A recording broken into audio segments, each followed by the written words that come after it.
सरसों के बाजार में कई प्रमुख केंद्रों पर हल्की से मध्यम तेजी देखने को मिली। जयपुर में सरसों का भाव 6800 रुपए प्रति क्विंटल रहा, जिसमें 25 रुपए तक की तेजी देखने को मिली। दिल्ली में 42% कंडीशन नई सरसों का भाव 6550 रुपए, यहाँ 100 रुपए तक की मजबूती देखने को मिला। भरतपुर लोकल सरसों का भाव 6300 रुपए, यहाँ लगभग 114 रुपए तेजी देखने को मिला। सलोनी प्लांट पर भी सरसों की खरीद मजबूत रही। शमशाबाद, आगरा, दिगनेर, आगरा, अलवर, मुरैना और कोटा सलोनी प्लांट में सरसों का भाव 7300 रुपए प्रति क्विंटल पहुंच गया। यहां पर करीब 125 रुपए तक की तेजी आई। इससे यह संकेत मिलता है कि प्लांटों की मांग फिलहाल अच्छी बनी हुई है और बाजार को सहारा मिल रहा है। मुरैना मंडी में 42% कंडीशन सरसों का भाव 6450 रुपए 50 रुपए तेजी देखने को मिला। वहीं लोकल सरसों का भाव 6250 रुपए प्रति क्विंटल 50 रुपए तक तेजी के साथ कारोबार करती रही। कोरसा मंडी में सरसों का भाव 6225 रुपए प्रति क्विंटल, जहां पर लगभग 40 रुपए की तेजी देखने को मिली। महेश कोटा सरसों का भाव करीब 7300 रुपए प्रति क्विंटल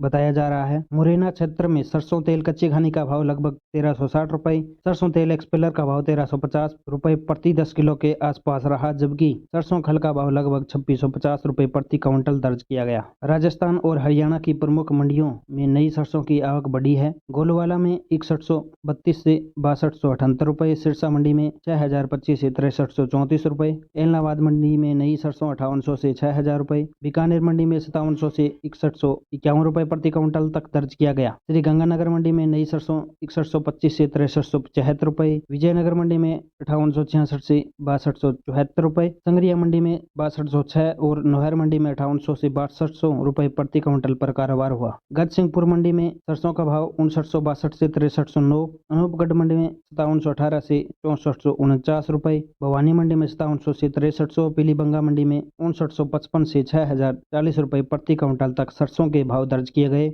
आदमपुर मंडी में नई सरसों 43% लेब का भाव लगभग 6500 रुपए, जबकि बारा मंडी में सरसों 5700 से 6350 रुपए प्रति क्विंटल। कुछ मंडियों में पीली सरसों के भाव 6400 से 8500 रुपए और 7000 से 7800 रुपए प्रति क्विंटल तक देखे गए। व्यापारिक दृष्टि से देखें तो भावांतर योजना बाजार को तत्काल गिरावट से बचाने का काम जरूर कर सकती है। इससे किसानों को कुछ राहत मिलने की संभावना है, लेकिन यदि मंडियों में सरसों की आवक बहुत तेजी से बढ़ती है तो बाजार पर दबाव पूरी तरह खत्म नहीं होगा। ऐसी स्थिति में बाजार कुछ समय तक सीमित दायरे में कारोबार कर सकता है। मंडी के अनुभवी व्यापारियों का मानना है कि फिलहाल बाजार में सबसे महत्वपूर्ण कारक आवक की गति होगी। यदि आने वाले हफ्तों में आवक तेज रहती है तो सरसों के भाव में उतार चढ़ाव बना रह सकता है, जबकि सरकारी खरीद या नीति समर्थन मिलने से गिरावट असीमित रह सकती है। कुल मिलाकर कहा जा सकता है कि भावांतर योजना की घोषणा सरसों बाजार के लिए एक सकारात्मक संकेत है, लेकिन बाजार की वास्तविक दिशा आने वाले समय में आवक और व्यापारिक मांग के आधार पर तय होगी। फिलहाल बाजार हल्की मजबूती के साथ सीमित दायरे में कारोबार करता हुआ दिखाई दे रहा है। व्यापार अपने विवेक से करें। उम्मीद है साथियों आपको ये जानकारी अच्छी लगी तो वीडियो को लाइक करें, हमारे चैनल को सब्सक्राइब करें, उसके सामने बेल आइकन की घंटी है उसे भी दबाएं ताकि आने वाला वीडियो भी आपको समय समय पर मिले। वीडियो अच्छा लगे तो लाइक भी करें और शेयर भी करें ताकि अन्य साथी हैं उन तक ये जानकारी पहुंचे। मिलते हैं अगली रिपोर्ट में, तब तक के लिए आप सभी का हमारे साथ जुड़ने के लिए धन्यवाद।